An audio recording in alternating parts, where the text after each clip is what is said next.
Assalamualaikum warahmatullahi wabarakatuh. Baiklah, pada kesempatan kali ini saya akan menjelaskan bagaimana cara seorang peneliti melakukan perhitungan dosis untuk hewan percobaan, di mana di sini kita menghitung dosis untuk kontrol positif.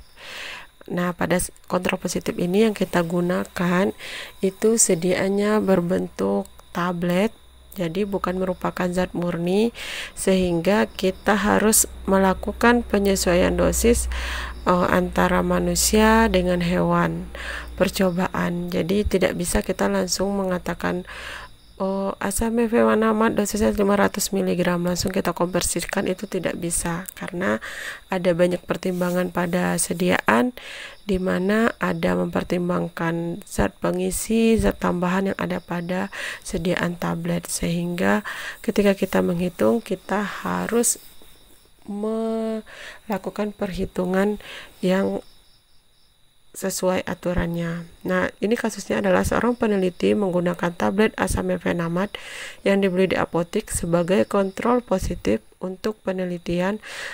Nah, pertanyaannya, berapakah dosis yang akan diberikan pada hewan percobaan?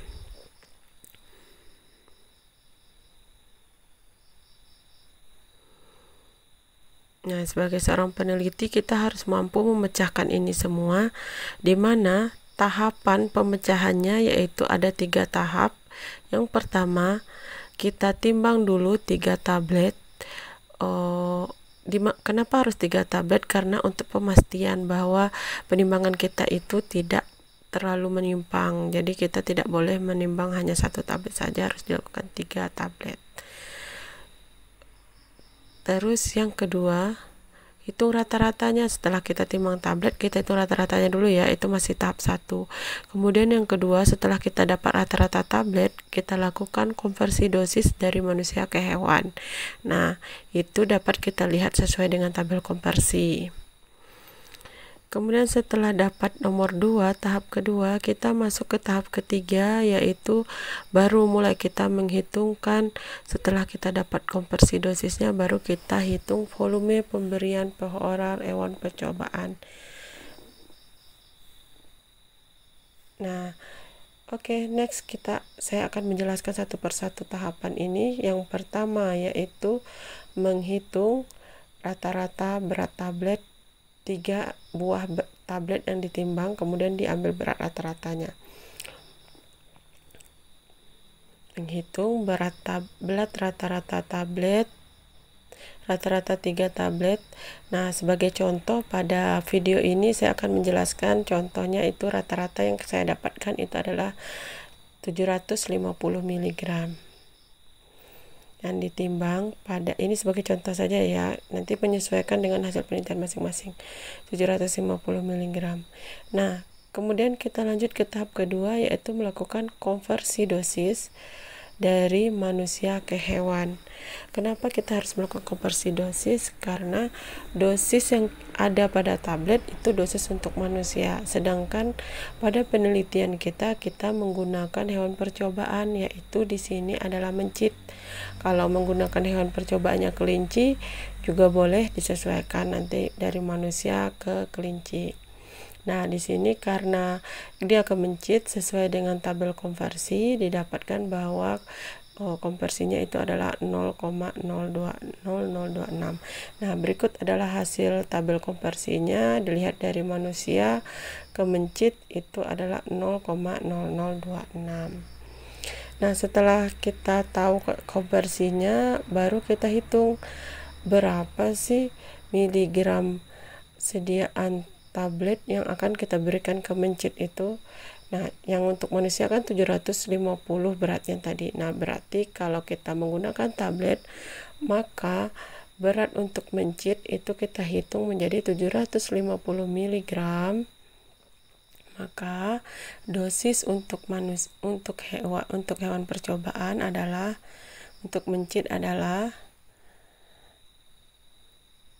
ini dengan berat badan 20 gram BB ya, karena sesuai standar yang ada pada tabel konversi.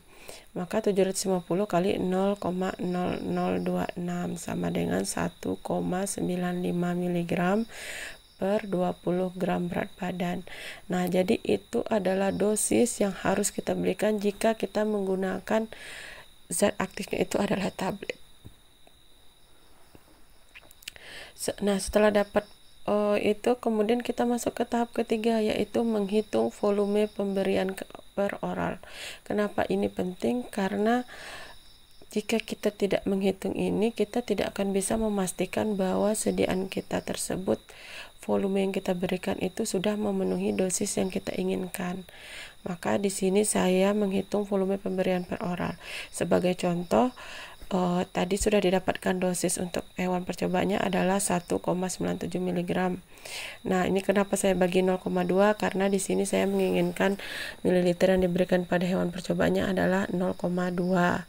Kemudian, nah, didapatlah hasilnya 9,85 mg per mililiter. Kenapa saya harus menjadikan mililiter, 1 mililiter? Karena untuk mempermudah perhitungan agar bisa, misalnya kalau kita ingin membuat 10 mili tinggal dikali 10, kalau ingin membuat 5 mili tinggal dikali 5. Nah, di sini saya mencontohkan ini dikali 10 mili. Nah, jadi kita membutuhkan 985 mg per 10 mililiter.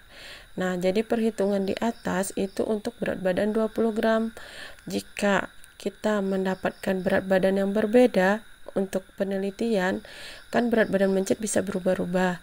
Maka cara menghitungnya adalah berat badan mencit yang diinginkan, berat badan mencit yang ingin dicari atau kita ingin ketahui dibagi berat badan mencit yang diketahui, yaitu 20 gram dikali 0,2 ml. Itu jika dia tidak diketahui. Baiklah, semoga bermanfaat. Assalamualaikum warahmatullahi wabarakatuh.